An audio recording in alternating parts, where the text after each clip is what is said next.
Magandang tanghali! Kumusta po? Narito po ulit ang update natin para sa lagay ng ating panahon.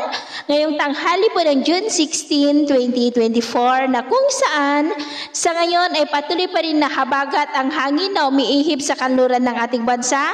Mayroon pa rin pong intertropical convergence zone na nag-i-extend sa silangan ng Mindanao, habang easterlies naman ang umiihip sa silangan ng Visayas at Luzon. At sa ating long range forecast, wala pa ring bagyo na namamataan na tatawid dito sa ating bansa hanggang sa susunod na 2 linggo, pero nananatili pa rin na may isang banta ng bagyo bago po matapos ang buwan na ito.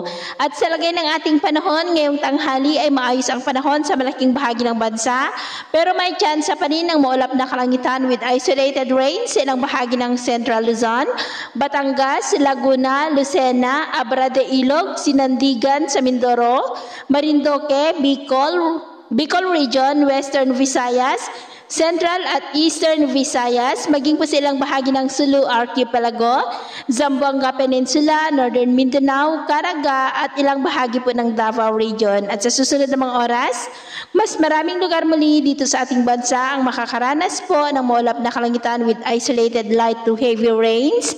Kaya mag-ingat pa rin tayo sa posibleng banta po ng mga pagbaha at pagguho ng lupa. Sa atin naman pong mga baybayin, wala naman po tayong nakataas na namang gale warning signals, pero iba yung pag-iingat lamang po kung papalaot tayo para mas makaiwas sa mga sakunang pangkaragatan. So yun po ng latest update natin sa araw na ito. At ako pumili si James na nagsasabing sa kahit anong pagsubok po na darating sa ating buhay, huwag na huwag po tayong mawawalan ng pag-asa. Thank you and God bless!